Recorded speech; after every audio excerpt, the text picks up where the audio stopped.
Shalom, shalom, everyone. This is Yisrael with another School of Knowledge on our Sabbath Day class, and we are continuing the information about Esau. Last week was so very good. I just wanted to go into some more information so that we have a clear understanding as to how deep this situation goes. So please sit back, enjoy.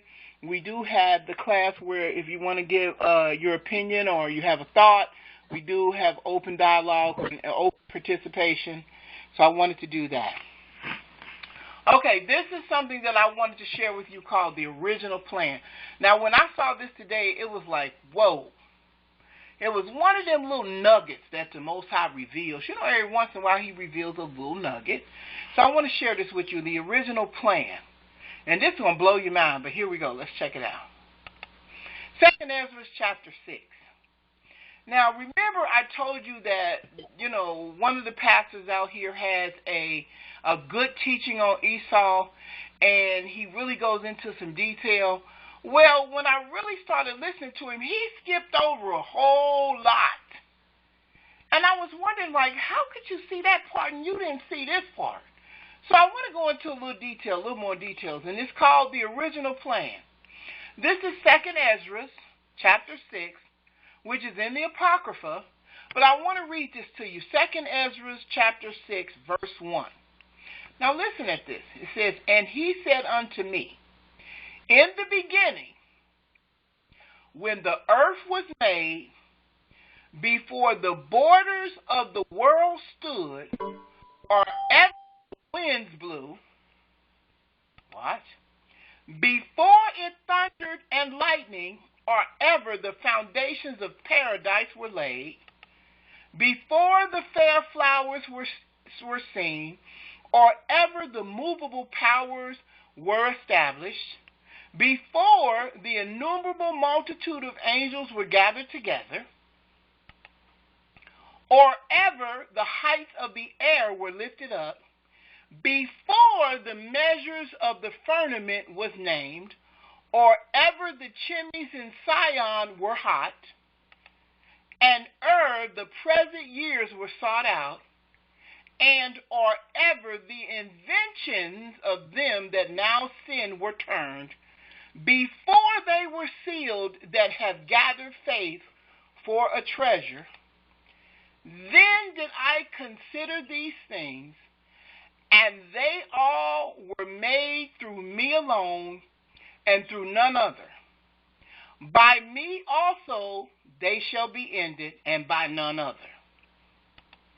Then answered I and said, what shall be the parting asunder of the times? Or when shall be the end of the first and the beginning of it that followeth? And he said unto me, from Abraham unto Isaac, when Jacob and Esau were born of him, Jacob's hand held first the heel of Esau. For Esau is the end of the world, and Jacob is the beginning of it that followeth. The hand of man is betwixt the heel and the hand. Other question, Ezra, ask thou not. What does that say to you?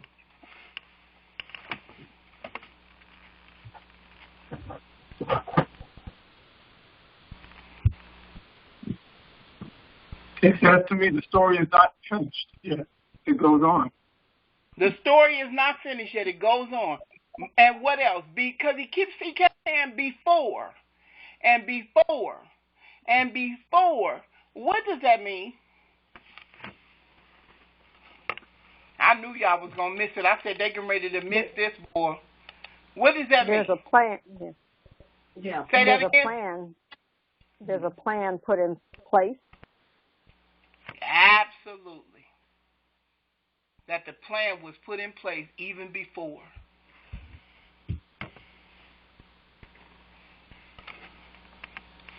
I'm going to do it again. Listen very carefully. I'm going to do it again. And he said unto me, in the beginning, when the earth was made, before the borders of the world stood, or ever the winds blew. So in the beginning, when the earth was made, just the plain, it was just the earth. Watch what he said.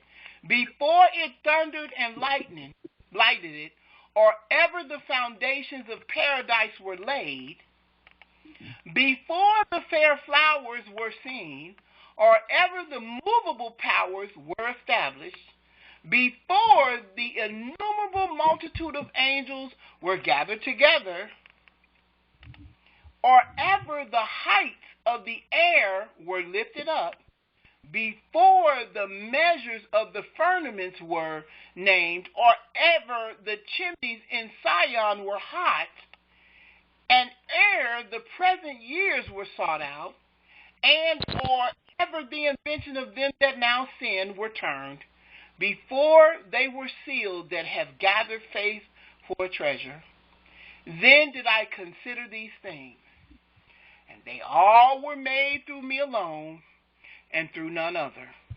By me also they shall be ended, and by none other.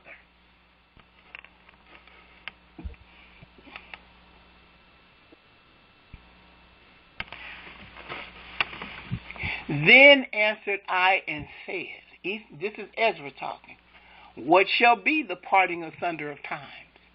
Or when shall be the end of the first, and the beginning of it that followeth? He said, this is my original plan. I had already set this in motion, that this is how the story was going to go. Watch. So then Ezra asked the question. He said, and he said unto me, from Abraham unto Isaac, when Jacob and Esau were born of him, Jacob's hand held first the heel of Esau. For Esau is the end of the world, and Jacob is the beginning of it that followeth.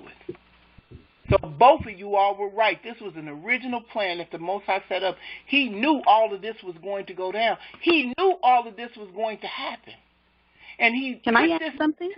In motion, hold on, sis, on purpose, for Esau to be in charge, and for once Esau was in charge, Jacob would take it over after that. Yes, ma'am. It seems to me that if Esau is the world that is, that means this world is going to end. We're going to have a new world. Jacob will be in a new world. Well, it doesn't mean, I mean, that's kind of, kind of in a way. I just was new when you were reading it. This world won't stop. No, but it's going to be different. It's not going to be the old world. It's going to be, because when you were reading that, you said Esau is the world that is, what we know now. Jacob is the beginning of that which is to come. That means there's something new. It is going to be new. Okay, well, answer this question. What's going to be different between Esau's world and our world? It will be ruled in righteousness. By who? I know that. The Messiah's reign. Absolutely. Yah is going to be here ruling it as king. So it is going to be a different world, because sin is not going to dominate it anymore, and that the Most High is going to be here to rule it. Absolutely. I was actually thinking a literal world too, though, but maybe not. That's just what I kind of thought. I said, ooh. I thought. It's going to be different. It's going to be totally different. The atmosphere is going to be different. The food is going to be different. The air is going to be different. The rule is going to be different. All of it is going to be different, because who is the ruler of this world today? Half the time. Absolutely. Get a real name for the world to know. What do they call him? Satan. He rules this world. He is the ruler of this world today.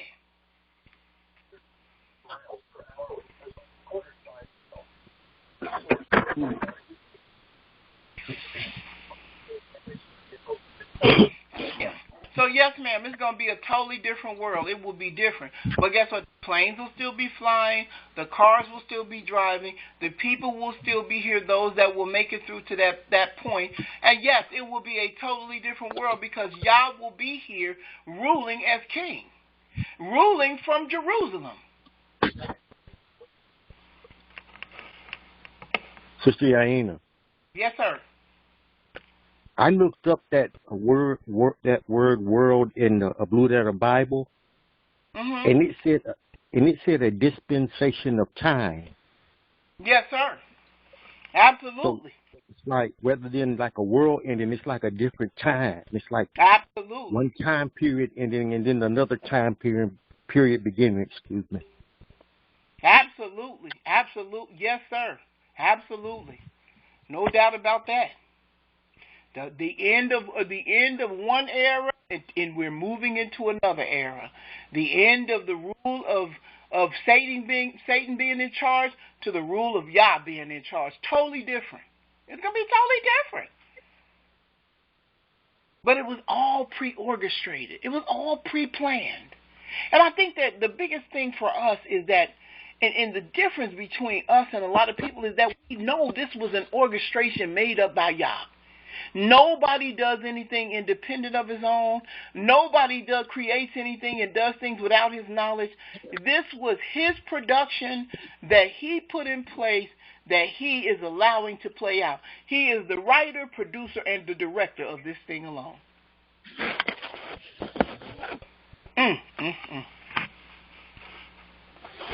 Already made. It said, verse 10, the hand of man is betwixt the heel and the hand. Other question, Ezra, ask thou not. Now, we're going to move in this. I wanted to lay that foundation. I wanted to be able to lay that foundation because everything was pre-planned, from the meeting of Abraham to the meeting of Isaac to the meeting of Jacob. The Most High introduced himself to three men.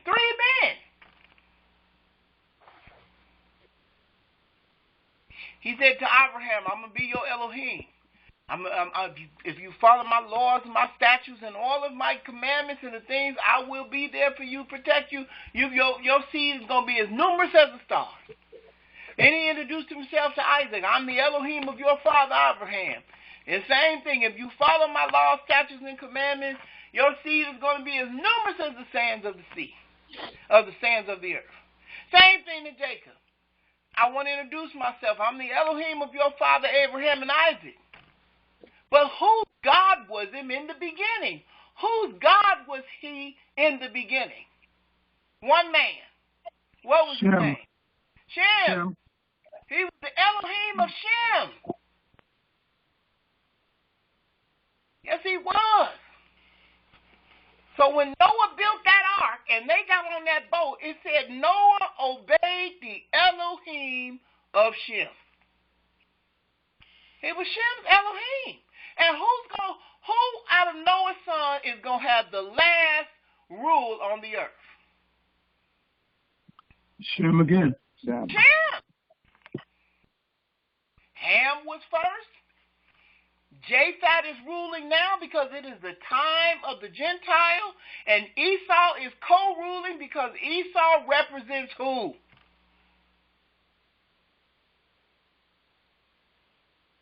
Said that last Rome. Satan. Esau represents Rome and Satan. He said Satan. Rome. And the only person that's left out of Noah's sons who hasn't had a chance to rule the earth is Shem. And it only stands to reason that if the Elohim that we worship today is of Shem, then he's going to be the Elohim that's going to be ruling the earth when Jacob's turn begins. Simple stuff. It's like, whoa. But I want to show you the battle between the two. Here we go. Anybody else have any questions or comments before we go forward? Here we go. Check it out. Genesis chapter 25. I'm just going to lay the foundation. I know we've read this many times. This is the Rebekah situation. And Genesis chapter 25:20. It says, and Isaac was 40 years old when he took Rebekah to wife, the daughter of Bethuel, the Syrian of Pandanaram, the sister to Laban the Syrian. Now watch. Isaac entreated the Most High for his wife because she was barren. And the Most High was entreated of him, and Rebekah his wife conceived. And the children struggled together within her, and she said, If it be so, why am I thus? And she went to inquire of the Most High. And the Most High said unto her, 2 nations are in thy womb. 2 manner of people shall be separated from thy bowels. And the one people shall be stronger than the other, and the elder shall serve the younger. And when her days to be delivered were fulfilled, behold, there were twins in her womb. And the first came out red, all over like a hairy garment, and they called his name Esau. And after that came his brother out, and his hand took hold of Esau's heel, which is what we read up in 2 Ezra, chapter 6, and his name was called Jacob. And Isaac was 80 years old when she bare them. He was 60 years old. And the boys grew, and Esau was a cunning hunter, a man of the field, and Jacob was a plain man dwelling in tents. And Isaac loved Esau, because he did eat of his venison, but Rebekah loved Jacob. All right. Now we're going to get into some interesting things. Because like I said, when I began to watch his teaching, I said, oh, he's leaving out too much stuff. And you know why he had to leave a lot of stuff out? Is because they don't really want to identify what's really going on, because they're still under that whole tutelage of that 501c3. So I'm going to help you out today, brother. I'm going to go where you didn't want to go. Any questions? Well, I have a comment, Sister Yaina. Yes, this is so great that you are sharing this. So there is a document called The Legends of the Jews, and yes, I got this from one of the brothers. And what it says is when Esau and Jacob was in the womb, anytime Rebekah would go by like pagan stuff, Esau would like lose it, like he wanted to jump out. And anytime it was something righteous before the Most High, then Jacob would do it, and that was the battle. So it was like from the inception in the womb, they had the spirits that they had. Already. And guess what? The Most High told you that he hated Esau. Remember, we went over that the week before last, where he said, Jacob whom I love, but Esau I have hated.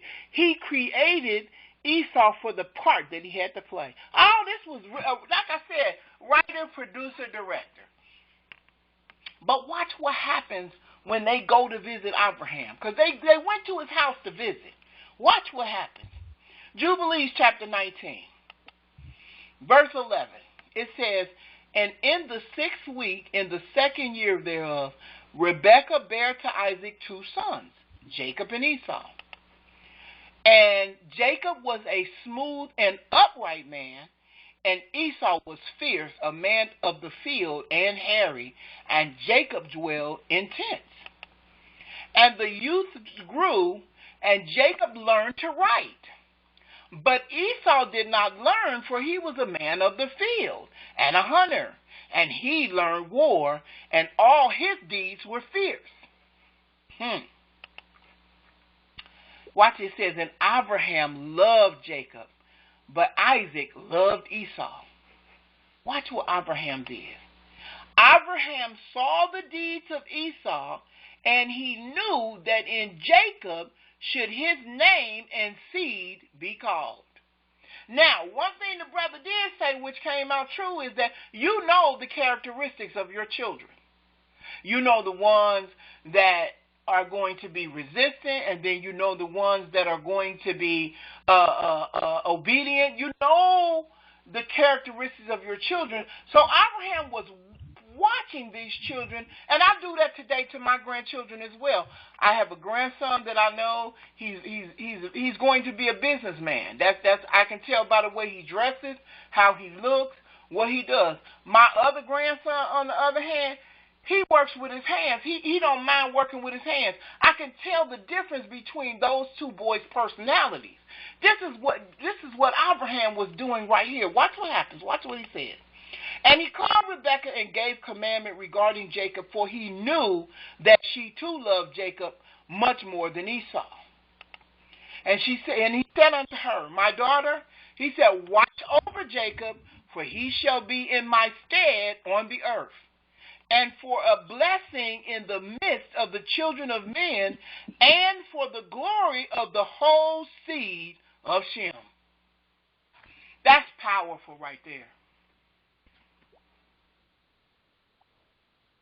Abraham knew that it was going to be Jacob that the Most High was going to use.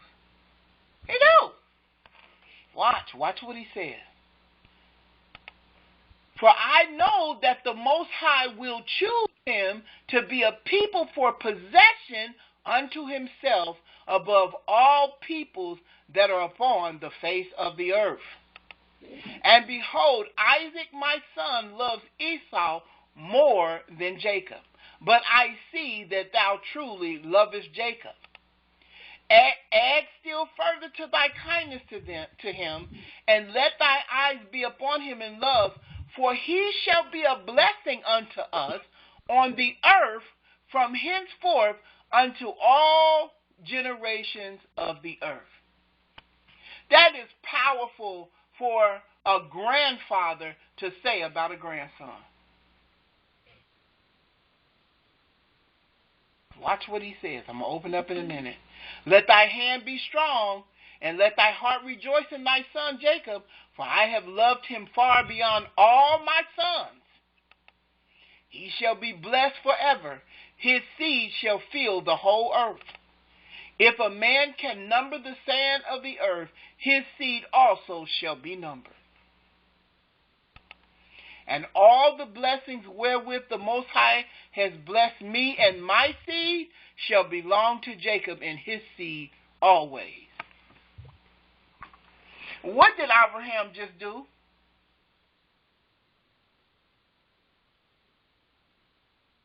He passed the promise to Jacob. He just passed the blessing on to Jacob. He sure did. He passed his blessing on to Jacob. I think it's also a prophecy in a way. Prophecy. It is. It definitely is. Everything the Most High blessed Abraham with, he blessed Jacob with. So it would stand to reason, I'm getting ready to mess with y'all today. So it would stand to reason that in Genesis 15:13, when he said, thy seed shall be, what did he say now? Come on, somebody help me now. Thy seed shall be in a land that is not theirs, and shall serve them for 400 years. He was talking about Jacob's children. Woo! Glory. He was. No question about it. He just passed the blessing on. Had nothing to do with Esau. This ain't never had nothing to do with Esau. This was the way the Most High set it up. So the 400 years that we did, Jacob's children had to be the one to do it.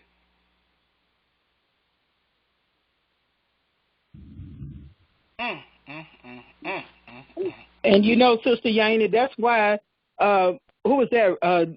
Rachel wouldn't allow that blessing to be passed on to Esau? Rebecca. Because she knew, Rebecca, she knew who was supposed to get that blessing. That's why she had to step in. Stepped in, yes, ma'am. Yes, she did. Not only that, Abraham told her, you watch this boy, because this boy going to be the one. This the one the Most High going to use.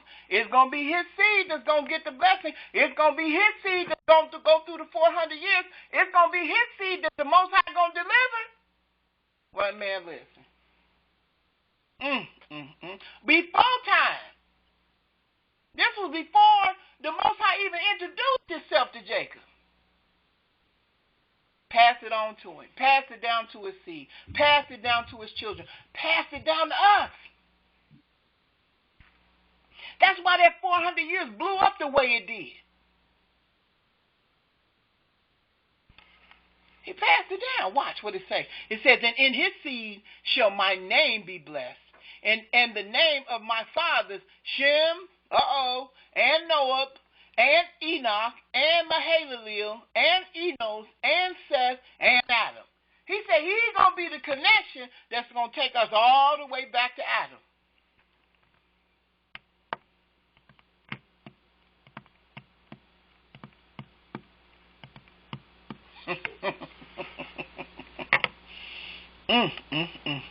And these... That also is... Yes, ma'am, go ahead. I want to hear it. Just really quickly, that also, I mean, we've had this discussion about the garden and was there a choice. All that was already pre-known. All pre-known. He knew it already. He knew it already. He knew it. That's why the Most High said beforehand, before the flowers were seen, before this was done, I created all of this, and I'll be the one to put an end to it. I'm the one who wrote the pages. I'm the one that produced it and directed, and when the time comes, I'm going to be the one to shut it down. Powerful stuff. When you understand this, you look at this thing so much different. All that, they stole us. They stole our identity. They stole it. No, they didn't. No, they didn't. This was set up and orchestrated by Yah. Down to you changing your name. No, they ain't stole nothing. They stole the land from the Indians. No, they didn't. All of it had to be.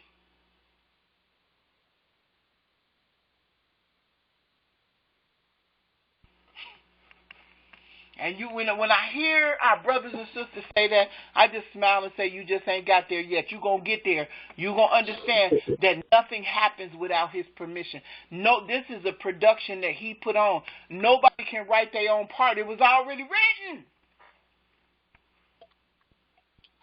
Oh, yeah. Watch. He said, and these shall serve to lay the foundation of the heaven, and to strengthen the earth, and to renew all the luminaries which are in the firmament. And he called Jacob before the eyes of Rebekah his mother, and kissed him and blessed him, and said, watch what Abraham said, Jacob, my beloved son, whom my soul loveth, may Yah bless thee from above the firmament, and may he give thee all the blessings wherewith he blessed Adam and Enoch and Noah and Shem. Watch. And all the things of which he told me, and all the things which he promised to give me, may he cause to cleave to thee and to thy seed forever, according to the days of heaven above the earth. Woo! What a blessing to get. He said, I pass it all to you. Not only do I pass it all to you, but I have the authority to pass it from from Adam and from Enoch and from Seth. I'm passing it all to you.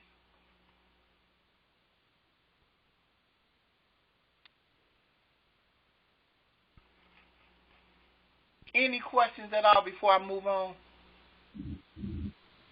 This came from his grandfather.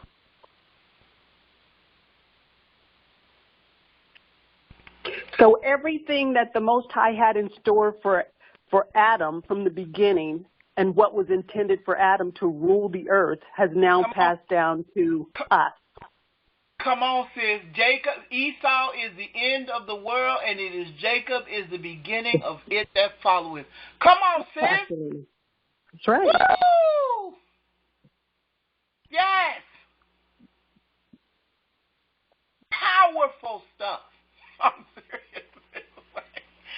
Oh, my goodness. And I often think, too, I go back to the garden, that Eve was tempted, but really, Satan was tempted because there was a plan put in place to create this line.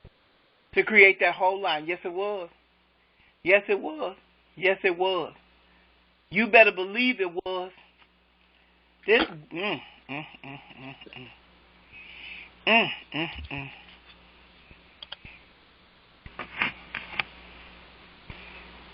He said, all the things which he told me, everything he told Abraham, he passed to Shem. And all the things which he promised to give me, And everything he promised to Abraham, he passed it to Jacob. May he cause it to cleave to thee and to thy seed forever, according to the days of heaven above the earth. So not only did he pass it to him, he passed it to us. So I want to tell you something. You better get ready, because y'all going to be some rich brothers and sisters. You're going to be some rich brothers and sisters. It's going to make a few people mad, and this video, they may not like it, but I'm going to tell you something. You're going to be some rich brothers. I know it don't look like that now. That's why you can't go by what you see, but you're going to be some rich brothers, and you're going to be rich spiritually, you're going to be rich emotionally, you're going to be rich foundationally, you're just going to be rich. You're talking about richy rich. That's why the world fights us. Because guess what? If you was them, you wouldn't want this to happen to you neither, would you? You wouldn't want to give up. Come on now. What? You mean this is what? You mean this getting ready to be, what? Somebody else getting ready to step in and we going to be on the bottom?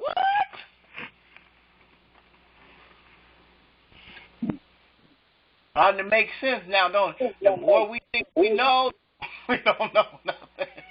So, Sister Yaina, whose house is Queen Elizabeth going to be cleaning? Girl, look, if not her, grandkids, the great grandkids. Don't say that too loud, because we want to stay on YouTube. Real talk. It's getting ready to turn around. Real talk. It is really getting ready to turn around. Watch what he says, though. Watch.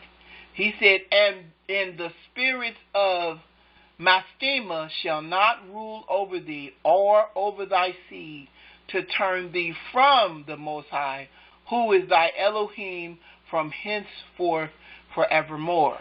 I knew y'all was going to ask me, what's the spirit of Mastema? When I looked it up, it says Mastema is an angel who persecutes evil in the book of Jubilees.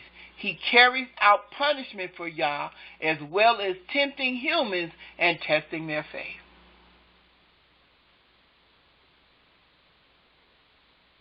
No, Yah couldn't have no angel like that. Not only does he carries out the punishment, and he's tempting humans and testing their faith.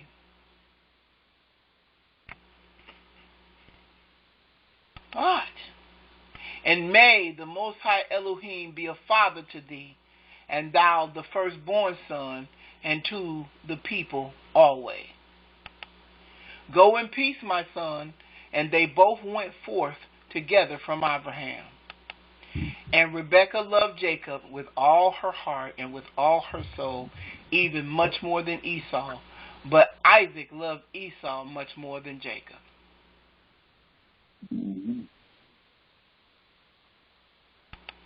Any questions?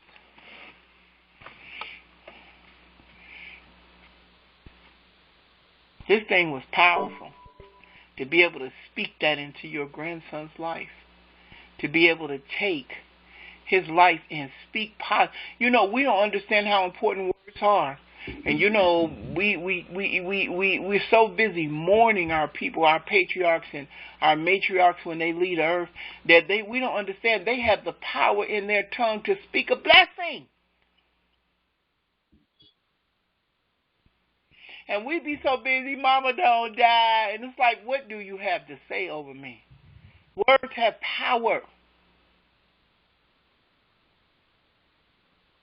I remember my grandfather said something to me, and he wasn't dying, but he was old. My grandfather died at 94, and he told me, he said, look now, he said, I want you to take care of these kids.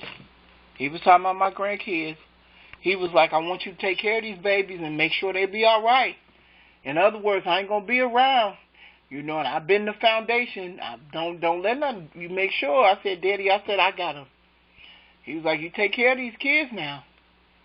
You know, And the fact that he could say that to me and feel confident that I would meant a lot. God, we got to be careful with the words we say to our children. Got to be careful.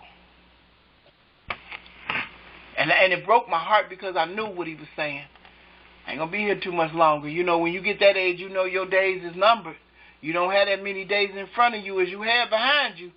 And he's like, I know I ain't going to be around to see all this. I was able to see 5, 6 generations live, but I got to go now.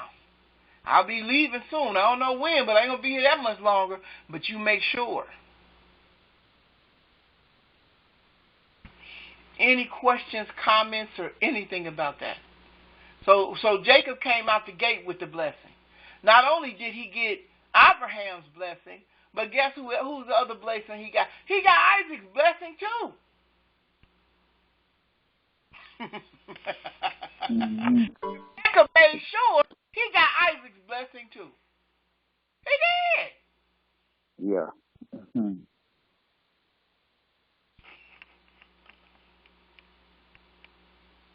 And can you imagine the confidence that Jacob had in life? I mean, just with his experience with Laban and everything he went through, to remember those words from Abraham, it was probably profound, where he knew that he carried that birthright. Absolutely. Absolutely. And left Laban's house rich. Yep. He left Laban's house rich. And everybody will say, well, y'all ain't that money ain't everything. Guess what? We weren't never meant to be poor. Let me put that out there right now. All this, you got to be humble. And we was never meant to be poor. We are the children of Israel, the chosen of the God of Abraham, Isaac, and Jacob. And we were supposed to have the best of everything. True. We're royalty over here. We were never supposed to be broke. We was always supposed to have something. We was always supposed to be rich. But we blew it. Food stamps and welfare was never supposed to be a part of our testimony. And 401ks and all, that was never supposed to be our testimony. Ever, never. But we blew it because we disobeyed our Elohim. He always expected, he wanted to give us the best of everything. Joshua chapter 47. Check this out. All right, verse 1. It says, and Isaac the son of Abraham was still living in those days in the land of Canaan. He was very aged, 180 years old. And Esau, his son, the brother of Jacob, was in the land of Edom, and he and his sons had possessions in it amongst the children of Seir. And Esau heard that his father's time was drawing nigh to die, and he and his sons and household came unto the land of Canaan, unto his father's house. And Jacob and his sons went forth from the place where they dwelt in Hebron, and they all came to their father Isaac, and they found Esau and his sons in the tents. And Jacob and his sons sat before his father Isaac, and Jacob was still mourning for his son Joseph. Jacob still thought that Joseph was dead. When the Most High had Joseph in Egypt, tucked away from everybody, so that when it came time for him to play his part, it was going to be played to preserve a nation from famine. Watch. And Isaac said unto Jacob, bring me hither thy sons, and I will bless them. And Jacob brought his 11 children before his father Isaac. Watch. And Isaac placed his hand upon all the sons of Jacob, and he took hold of them and embraced them and kissed them one by one. And Isaac blessed them on that day, and he said unto them, may the Elohim of your fathers bless you and increase your seed like the stars of heaven for number, Whose blessing was that he gave to Jacob's sons? Wasn't that what the Most High told Abraham? Oh, yeah. Watch what he says. Isaac also blessed the sons of Esau, saying, may Yah cause you to be a dread and a terror to all that will behold you and to all your enemies. And Isaac called Jacob and his sons, and they all came and sat before Isaac. And Isaac said unto Jacob, the Most High Elohim of the whole earth said unto me, unto thy seed will I give this land for an inheritance, if thy children keep my statutes and my ways, and I will perform unto them the oath which I swore unto thy father Abraham.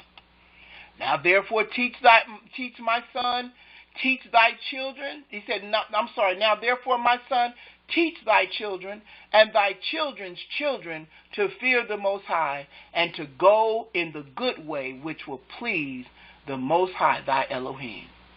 He said, teach your generations to do this, for if you keep the ways of the Most High and his statutes, the Most High will also keep unto you his covenant with Abraham, and will do well with you and your seed all the days. And when Isaac was finished commanding Jacob and his children, he gave up the ghost and died, and was gathered unto his people. Watch what happens. Very interesting. Watch this. And Jacob and Esau fell upon the face of their father Isaac, and they wept. And Isaac was 180 years old when he died in the land of Canaan, in Hebron.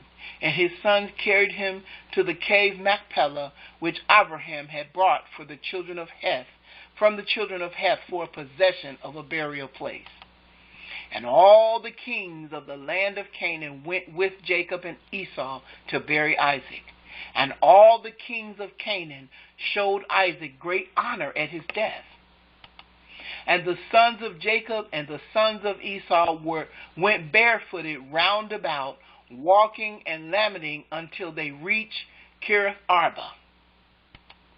And Jacob and Esau buried their father Isaac in the cave of Machpelah, which is in Kiriath Arba in Hebron, and they buried him with very great honor as at the funeral of kings. And Jacob and his sons, and Esau and his sons, and all the kings of Canaan made a great and heavy mourning, and they buried him and mourned for him many days. And at the end, at the death of Isaac, he left his cattle and his possession and all belonging to him to his sons. And Esau said unto Jacob, watch what Esau said, behold, I pray thee, all that our father has left, we will divide it in two parts, and I will have the choice. And Jacob said, we will do so. And Jacob took all that Isaac had left in the land of Canaan, the cattle and the property, and he placed them in two parts before Esau and his sons. And he said unto Esau, behold, all this is before thee. Choose thou unto thyself the half which thou wilt take. And Jacob said unto Esau, hear thou, I pray thee, what I will speak unto thee, saying, the Most High Elohim of heaven and earth spoke unto our fathers Abraham and Isaac, saying, unto thy seed will I give this land for an inheritance forever. Now therefore all that our father has left is before thee, and behold, all the land is before thee. Choose thou from them what thou desirest. Jacob said, take what you want. However you do it, I'm going to go with whatever you do.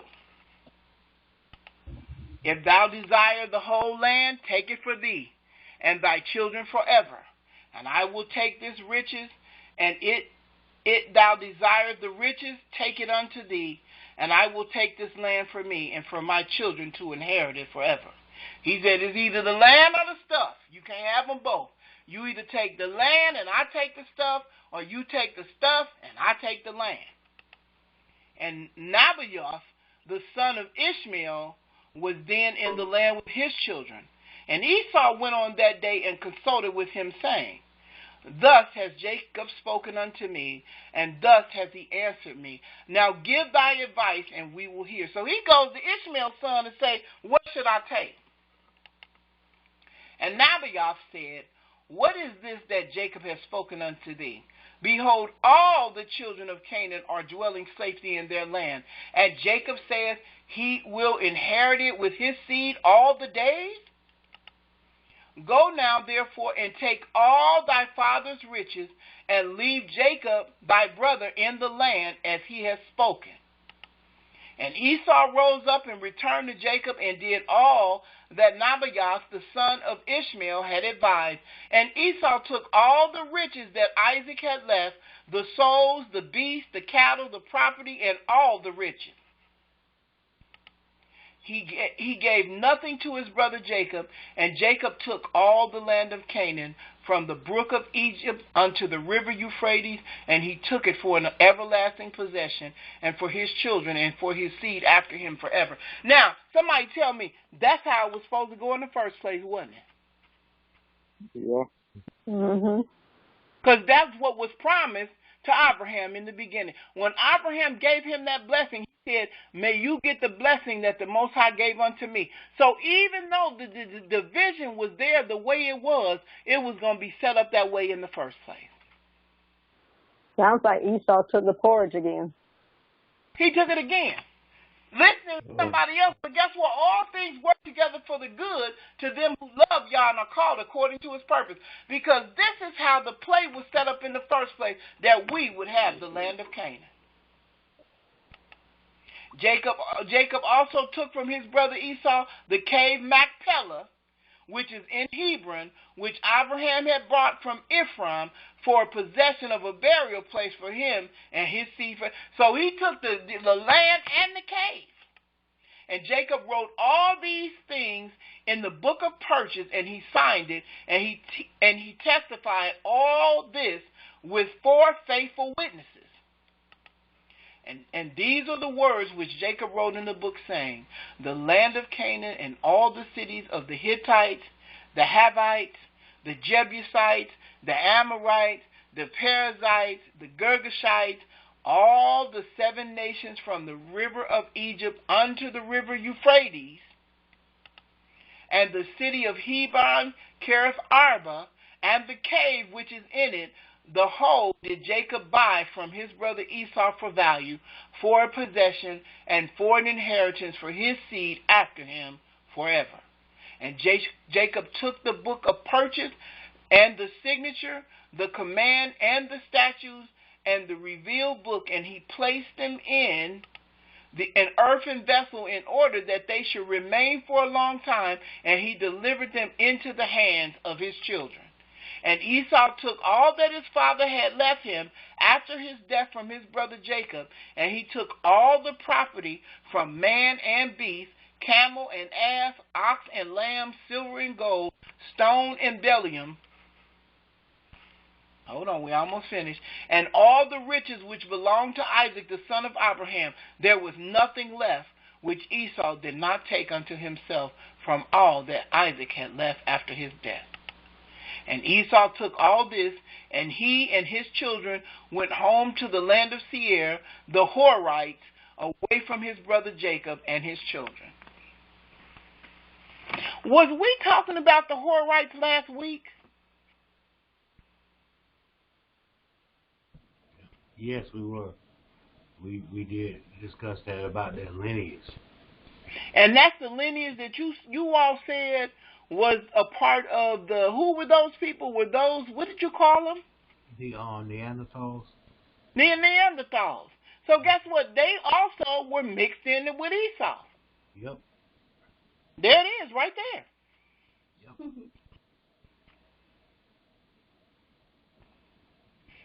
So he slept with the Neanderthals too. He mixed with them. Wow. I said, now this is the Horites, which they were talking about last week. And it says Esau took all this, and he and his children went home to the land of Seir, the Horites, away from his brother Jacob and his children.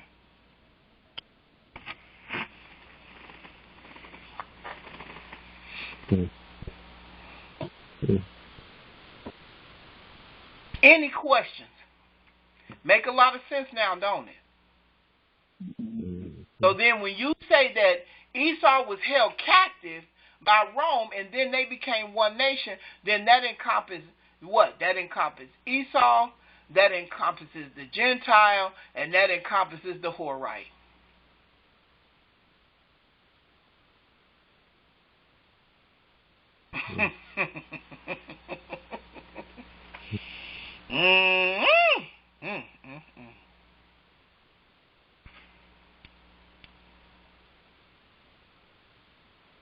Anybody got any questions? I know when y'all tell me, when we quiet, y'all ain't to keep going. And Esau had possessions among the children of Seir, and Esau returned not to the land of Canaan from that day forward. And the whole land of Canaan became an inheritance to the children of Israel for an everlasting inheritance, and Esau with all his children inherited the mountain of Seir. Any questions at all whatsoever? I have a comment. Yes, ma'am. Okay, my comment goes back to what you were reading at the very beginning when he said that they were supposed to keep those commandments. That was part of the covenant. That was part of what the promise was based on. And so when they keep saying we don't have to keep those laws, statutes, and commandments, that means that the covenant, we're breaking the covenant. And that was very clear when he was right, because he said, this is what you have to do. Oh, absolutely. No doubt about it. No doubt about it. And so for us to get the land, if we don't keep it, it means that we're not granting ourselves access to what was promised. So every time we don't do what we were told to do, and it's explicit that we're supposed to do these things, it's part of what we were told to do. If we don't do it, then the other things that are promised can't really come to total fulfillment. That was part of the promise of us getting the land, part of the basis. Absolutely. And guess what? So if that's the case with what you just said, and that is the land that they gave him, then that would stand to reason that when we go back home, we're going back to the land of Canaan. We're going back home to the land of Canaan, which was promised to our forefathers and given to Jacob, whose name was changed to Israel. We're going back home. That's why when we went to Washington, D.C., and Sister Couture and I were sitting on the steps, and those two people came up to me, a man and a wife, they asked us the question. The lady asked the question, what do you want? I said, we want to go home. That's what we want. And the man told me, he said, you can't go back to Jerusalem. And I said, we don't have to go to Jerusalem to go to the land of Canaan. The land of Canaan is huge. He said, well, you're right about that. That is true. I'm a witness. What he said. We on our way home, people. Yeah, the Most High do the scattering. So you're going to do the gathering. Remember? Yes, he is. Yes, he is. He did, like he said, he did the scattering. He's going to do the gathering. Hallelujah. All praises to the Most High Yah. And you know, Sister Yena, to this day I wonder, you know, the brother that sit by your feet, he was a Capitol Police officer. He sit by your feet while you taught him. And to this day, I believe the reason why that we didn't hear of one of those brothers getting killed was because of that blessing you put on him, telling him about the Most High. Because when they went into that Capitol, they went in to kill. Yes, they did. He said, I've never heard this before. He said, I don't even know. I've never heard anything like this before. So I bet he went back home and studied. Yes, he did. He was so mesmerized when we got finished. He was like, girl, I'm supposed to be at work. I got to go. And we was just telling him who he was. He probably sit there almost an hour. He sure did.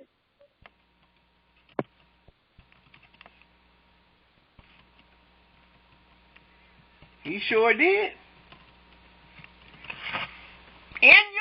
uniform. He was in uniform.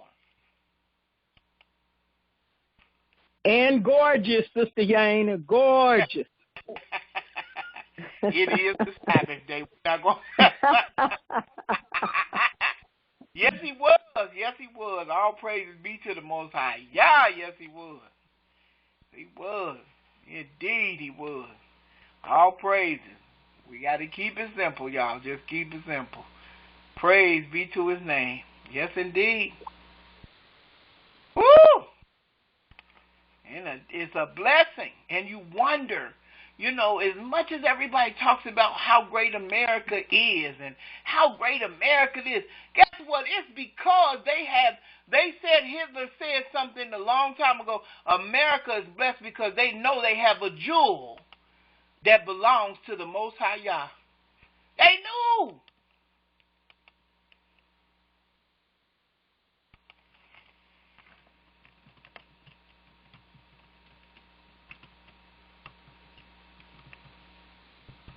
They know. They know. Now everybody trying to act like it's a surprise. No, you know exactly what it is and what it was. You know exactly who we are.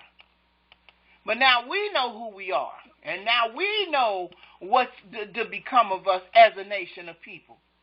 That the Most High is getting ready to come and get his people. This is how deep this stuff is and how deep this stuff goes.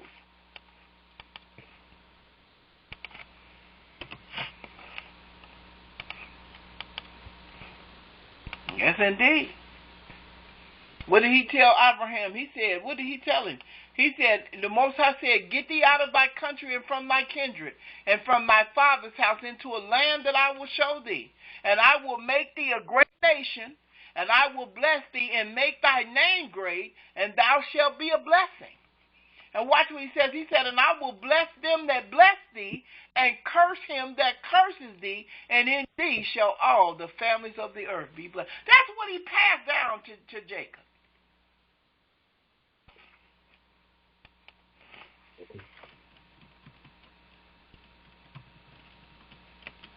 That's what he passed down.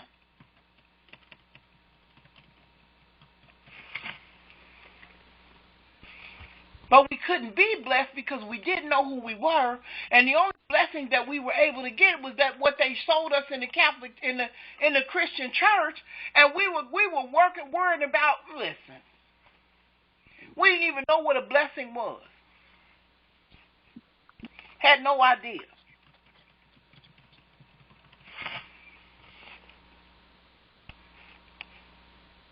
And the promise was given to Jacob and his seed. Not just Jacob alone, and his seed.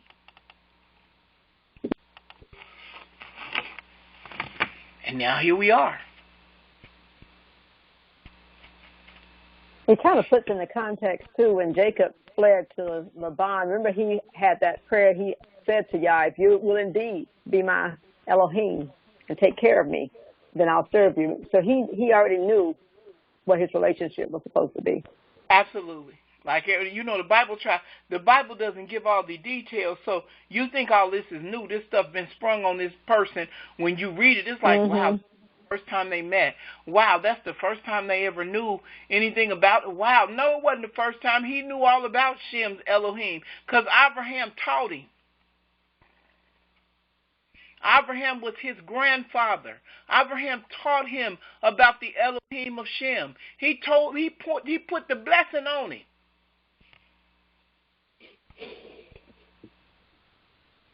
Wasn't new. It wasn't new that the Most High introduced himself to Abraham. You know why? Because Noah obeyed the Elohim of Shem when he built the ark.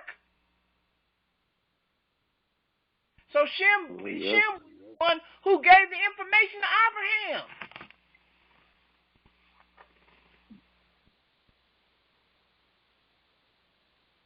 That's why it's important for us to tell our children today, you're Israelites. You are of the seed of Yehudah. You are this, you are that, so they can pass it down to their. It don't matter whether you can prove it or not. This is what we know that we are because this world has set it up where they don't want you to be able to prove it.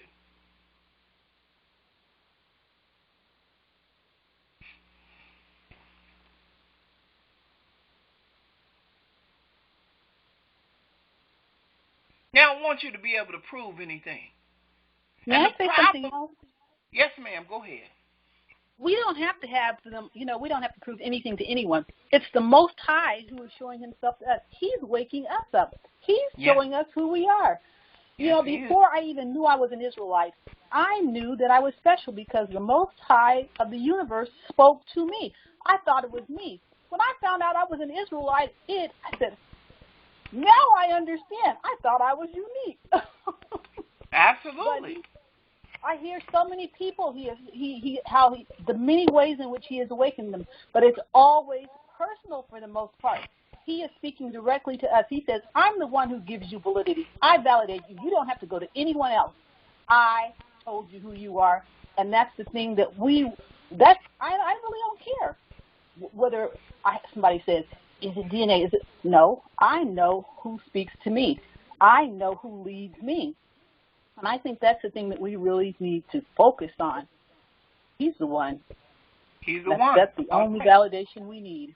And then, when people go run into those places that test your DNA, if y'all said we Israel, I don't care what they say. It doesn't matter what you think. Whether you part of Ebo 2, whatever, 325 and me, it doesn't matter what they say. We are the children of Israel. And everybody's now, no, we don't need that validation. We don't need you to validate. He knows his children. Didn't the Bible say something about that only those who the Father draw can come to him? Didn't he say that? Yeah. Absolutely. Yes, he did. Absolutely. No question about that. And we have to know what the Most High tells us to do. He knows his children. He's getting his children prepared for the second Exodus. We're on our way home. And like she said, the calling is stronger and stronger. I know that when I started this thing, when I started the whole Yehudah project 15 years ago, it wasn't as many people out here doing what they're doing as it is now. It's all over the place.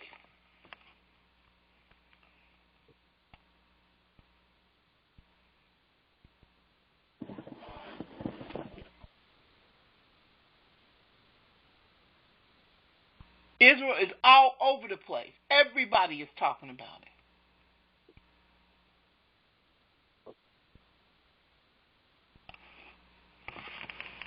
Everybody. And you know something else? When I first came into it, you didn't hear as many people saying the Most High or Shalom. Now they're saying it.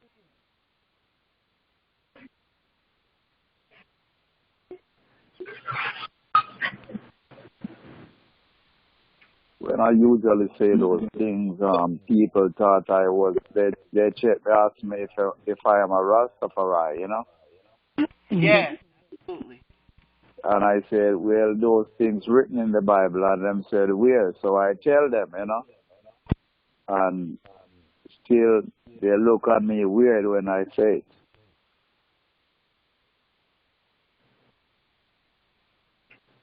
That's all right how they look, because, it is what it is.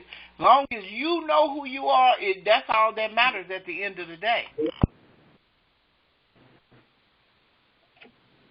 These people, you know what I'm saying, we don't have to do anything.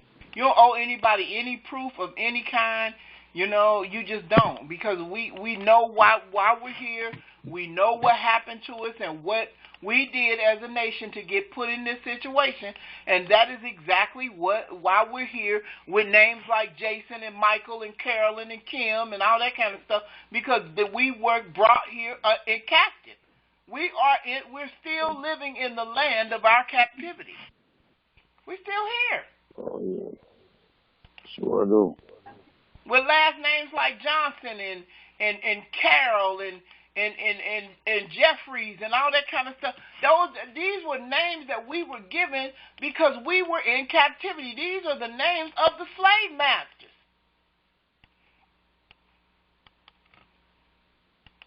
Barnes and Jones and all that. Those were not our original names.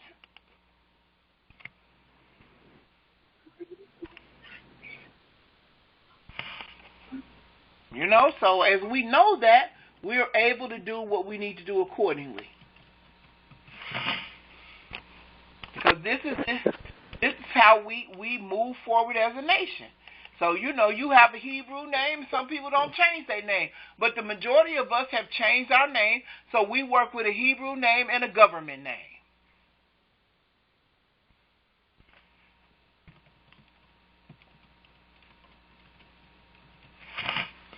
So nobody thinks it's an alias.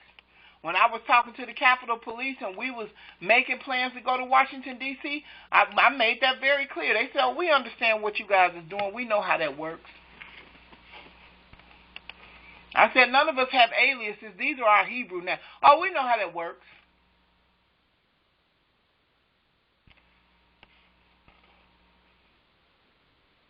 So they know.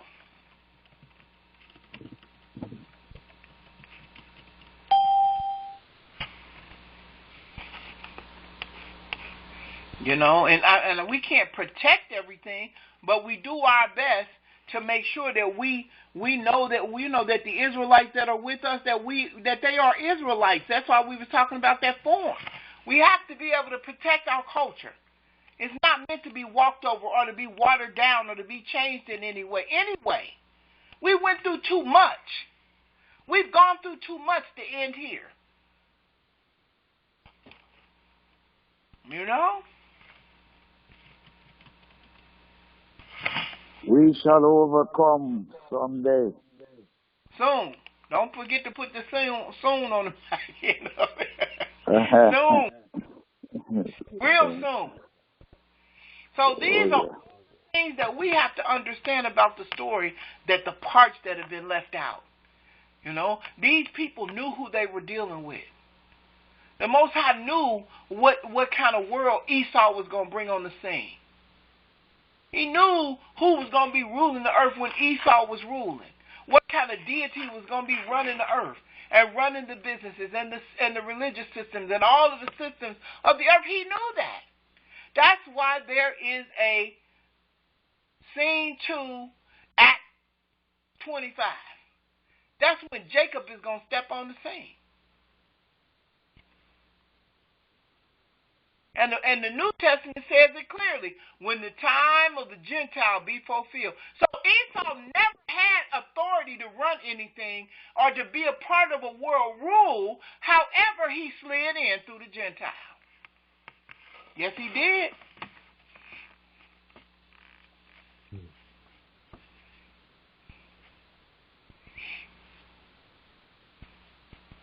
And became the ruling force of the Gentile reign.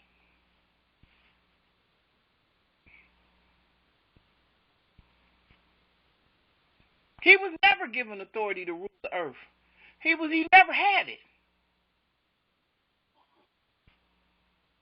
But Isaac told him in the blessing, in what he read to him, to his children, he said, you rule with fierceness, remember? Let me find it again. He wrote it and told him, rule with fierceness.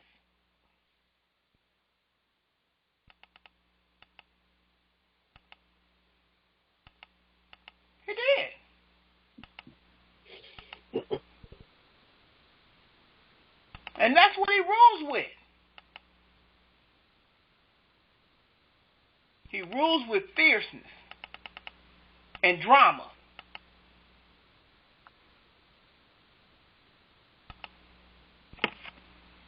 And injustice. Say that again. And here we are.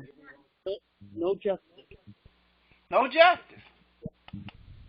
That's right. And here we are today. Yeah. Thousands of years later. Thousands of years later. Under the same rule, getting towed up. Woo, crucial.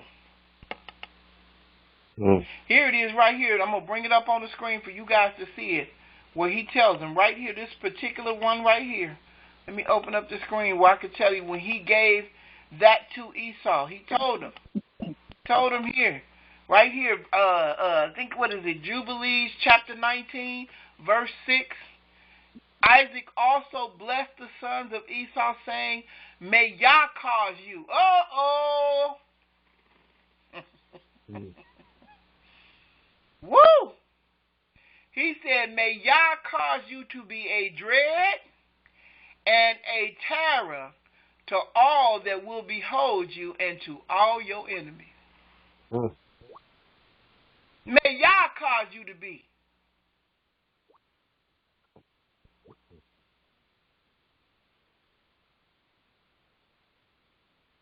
Guess what? Say something about him and see what happened to your job. All these athletes and these entertainers is coming to the knowledge that they Israel. Open up your mouth and say something about them and see if something don't happen to your livelihood.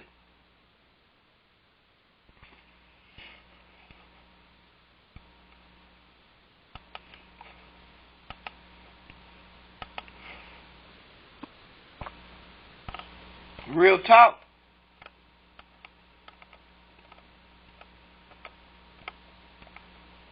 That's Joshua chapter 47. Joshua 47 and 6. Say something about him and see if something don't happen to you. He said, may Yah cause you to be a dread and a terror to all that behold you and to your enemies.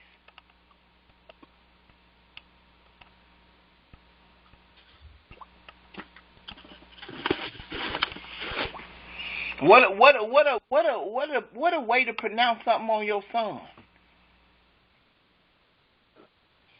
What a pronouncement. What a blessing.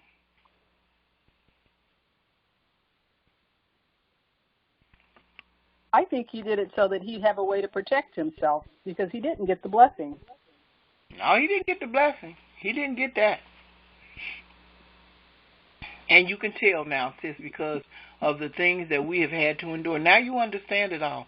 Now you understand. I heard a young guy say, why do black people be treated all bad? How come we the only ones be treated like this? Just because of this right here. I don't understand why we young guys. I don't understand why we the only ones that get beat up and killed and murdered. It don't make no sense. That's because you don't know the story.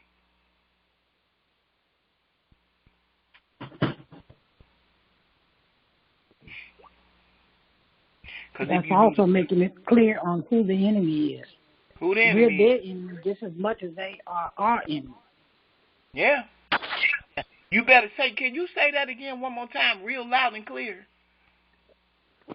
I said that we are their enemy just as much as they are our enemy. Why are we such a threat to them? What did the boy say? We got next? Woo!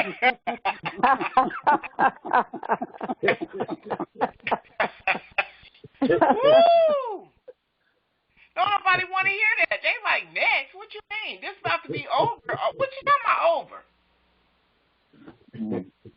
And there's another lady on here that says, in the end, we win. Absolutely. And they'll tell you in a minute, not the niggers, not anybody else. Them? They can't be Yah's people. Newsflash.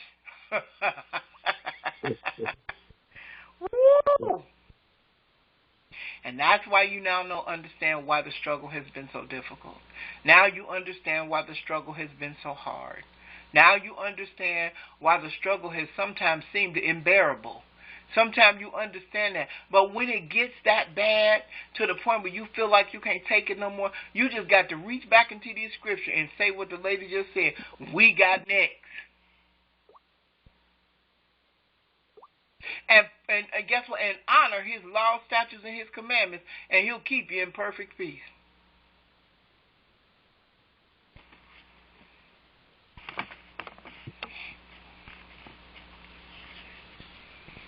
But that the Most High orchestrated all of this from the beginning. Because you know why? He going to make sure you get so tired of this and so tired of living under this and all the negativity and all the sin and all the witchcraft and all the hatred and all the immorality and all the cheating and all the lying and all the stealing and all the stuff and be like, okay, we give.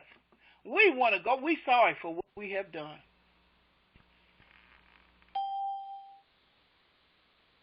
All the rituals, the religious rituals, all the stuff. And you just sit down and say, this has just been way too much.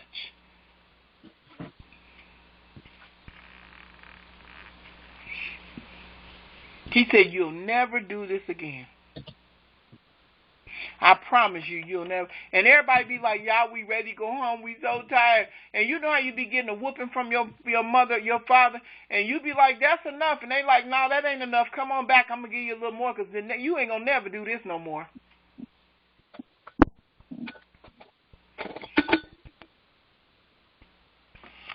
I'm going to make sure you don't never do this no more. Ain't nothing appealing about it. There's nothing exciting about it. We all just going through the motions and trying to live with some sort of sanity and trying to make the best out of the situation that we're in.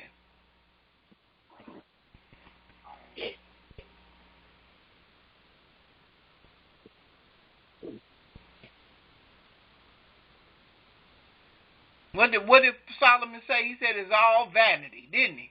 It's all vanity. Mm-hmm.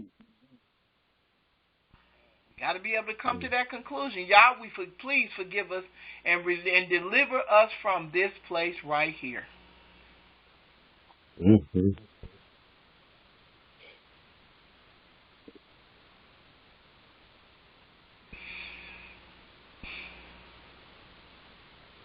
Baruch Yehovah, if it please thee, please come get us. Yes. Mm-hmm. Sometimes you just got to say, Uncle, enough. Ooh, what else? And you don't want to say that because you don't want to add no more to it. It's like, I just give you some praise, you know. But he said, I'm the one that started. I'm going to be the one that ended. Until the time of the Gentile be fulfilled. But in the meantime, in the between time, he's going to deliver his people and put them in a place of safety. And that's what we've been talking about. But these are the people that's in charge because Esau represents Rome. And Rome represents Esau, and they're one nation. So that's what we're dealing with. And this is how it all started with Abraham, Isaac, and Jacob.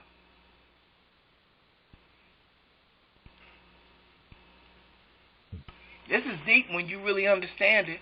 When you understand how deep this battle goes all the way back to the beginning when they was in, before the world was even created. I can't even say when they was in the womb because it was all set up before anything ever came into fruition. That, wait a minute, Lucifer was going to have a chance to have a seed in the earth, and he was going to have a chance to be the God that he wanted to be in the book of Ezekiel and to set up a kingdom where he would be ruling over the kingdom and his children would be in charge. The Most High set this up from the beginning. So not like the sister said, not only was Adam and Eve set up, but it was a set up for all three of them.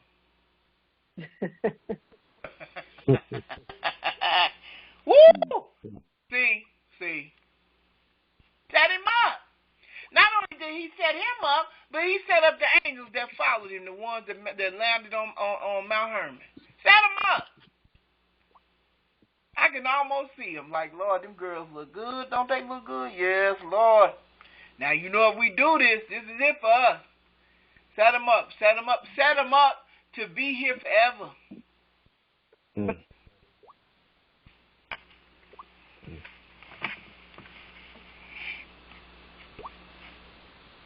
So the whole kingdom was set up on the earth with all of the nations, and then he chose Shem. He came and said, I'm going to be your Elohim. And from you, I'm going to choose a man. And from the man, I'm going to choose his son. And from his son, I'm going to choose his son. And from his son's going to build a nation. And those are going to be the people that I'm going to use because those are going to be my people that I set apart to be just mine.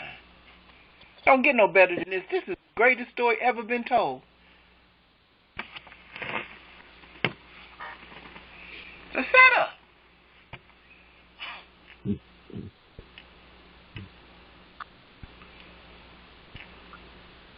That's why my sister Avian said, you don't know whose side you really on. Praise Yah, we know we Israelites. We can definitely say that. He knew they were going to all fail. All of them fell for it. All of them. And he set the story in motion. He said before any of this was done. Oh, I got to go back to that. Hold on. Let me go back. I'm going to read it one more time before we dismiss so that we understand that this wasn't something that just came out of nowhere. It wasn't. It didn't just come out of nowhere. It didn't happen. It was all set up before the beginning of time. Before the beginning of time, it was set up. The Most High said, I'm the one that set it all up. It was me that set it up from the beginning. All praises be to the Most High Yah. I set it up. And if I set it up, I'm gonna fix it where it's going to be what I want it to be. And then we're going to do what we need to do. Here we go. Let's go here. There ain't that many of it. It's 2nd Ezra. I'm going to open up the screen so you guys can see the screen. It's 2nd Ezra, chapter 6, verse 1. Now we're going to dismiss after this. We're going to cut the recording off. And he said unto me, in the beginning, when the earth was made, before the borders of the world stood, or ever the winds blew,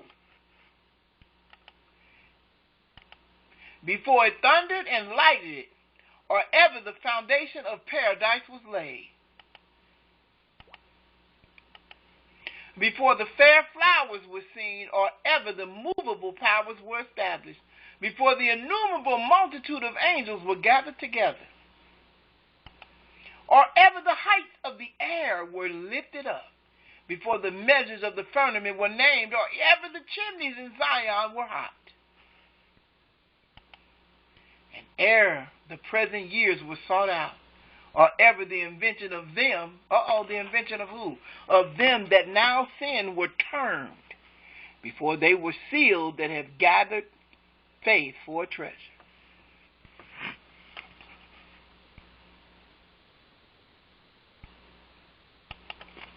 Then did I consider these things, and they all were made through me alone, and through none other. By me also they shall be ended, and by none other. He said, I created all this. This is my show. This is my story. And I'm going to write it, produce it, and direct it.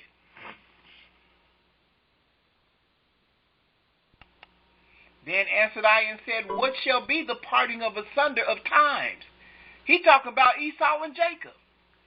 He said, when is all this going to change around? He said, when is it going to flip over? He said, or when shall be the end of the first and the beginning of it that followeth? This is Ezra talking to the Most High. The Most High said, I put all this in motion. Ezra was like, okay, I see all that, but when is it all going to change? Watch what he said. And he said unto me, from Abraham unto Isaac, when Jacob and Esau were born of him, Jacob's hand held first the heel of Esau. For Esau is the end of the world. So guess what? Esau don't have a world because the only people that's ruling in them three sons is Ham, Japheth, and Shem. So guess what? For Esau is the end of the world. That's the end of the Gentile reign through Japheth. And Jacob is the beginning of it that follows. That's when Shem's children going to step in. And Jacob's children represent Shem. The hand of man is betwixt the heel and the hand. Other question, Ezra? Ask thou not. Any questions at all whatsoever? I have a question. Yes, when ma'am. When it says Esau is the end of the world, could it also be possible that it could be that Esau is the one that causes the end of the world? He's the end of the world. He's the one that brings it to an end, to destruction. Not that, I know that the world is going to last forever, but it says he's the end of the world as we know it. So could it be, and I was here again listening to you, and I'm thinking, he's the end of the world. Does that mean that he's the one that's going to bring it to its conclusion? He's going to destroy it? Because we know he's ruling behind the scenes. We know he's the one that's calling the shots. We have Afghanistan going to hell in a handbag. We have all of these different things jumping off. People talk about the invisible hand, right? And all of this stuff is really making people think, how is this all going to end? I see so many different groups of people thinking that we're in a very tenuous position, and yet no one seems to have. So I'm thinking I'm thinking of he's the end of the world. So he may actually be the cause of what brings about that transition from Jacob's rulership as we know it to our coming into rulership. Well, guess what? Let's go back to Daniel chapter 2. And you said it best. When we see that statue in Daniel chapter 2, we are now living in feet that's mixed with iron and clay.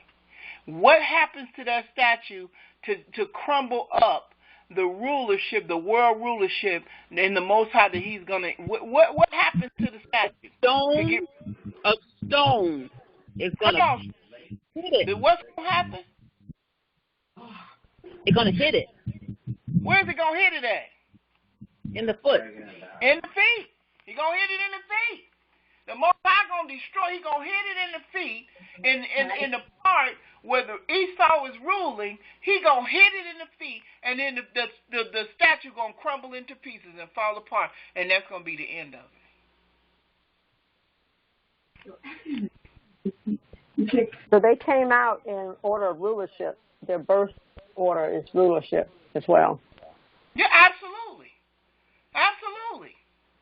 Even though and it's about to let go. Absolutely. Absolutely. Between the heel and the hand, so it's getting ready to be let go. Yes, ma'am. Come on here. Oh, yeah. What she said, his hand going to let go of the heel. It's over with. Yours is over now. The Most High wrote it this way. This is how he planned it. This is how he orchestrated it. Nothing happens by chance. This is what it is. This is how it works.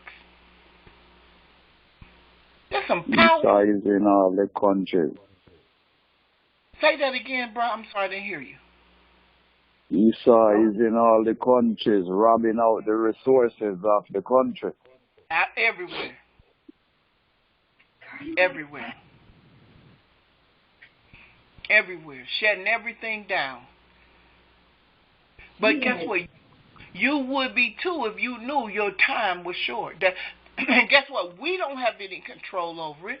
We didn't have any control over when we woke up. The Most High one day said, okay, it's time to start the wake-up process. Let's start waking them up on a large scale, because some of us have already known. They've known way back when they was Israel. But let's start waking up the nation. And when they start seeing it, they say, well, all we got to do is cut the YouTube clips off and cut all that stuff off and do what we need to do, and they won't be able to say too much. Guess what? Now everybody's waking up. Oh, yes. Hey. Big brother. We didn't have any control over it. This is the Most High's baby right here. He wrote it, produced it, and directed it. Oh, yeah. Hallelujah. All praises be to the Most High Yah. All praises to his high and holy name. And he did it during the time of Abraham, when the Almighty came to Abraham and he told him, he said, your seed is going to be chastened for 400 years. Now, I used to wonder, why did he say that? He said, because, the conclusion that I came with, because we was hard-headed and stiff-necked. You understand? And we did those things. We started worshiping other gods and become a part of other nations like we are today. You understand? And so he said, we're gonna be in bondage for 400 years. We're gonna be chastened. We're gonna be beat down, boy. Sir, what a whooping it was, Brother Doniel. What a whooping it has been. What a whooping it has been. He said, let me take the wool off their eyes and show them what this really is all about. Let me show these people what this really is. From the church to the corporate office to the legal systems to everything. Let me show you who really runs these systems. What? Pray. You know? Let me show you. And it's like, hallelujah. Praise be to the mighty God.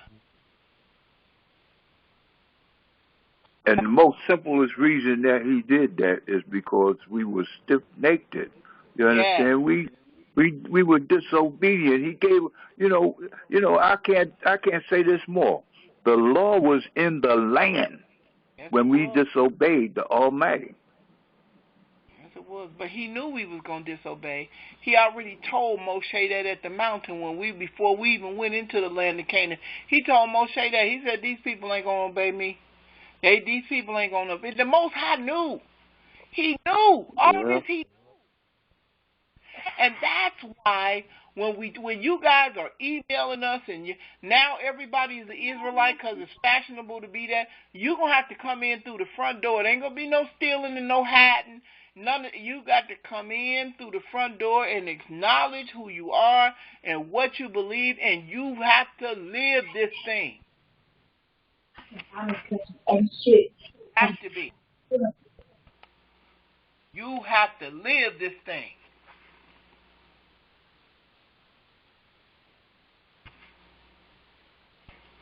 Because this thing has been preordained that we're going to survive. It's been preordained by the Most High that we're going to make it.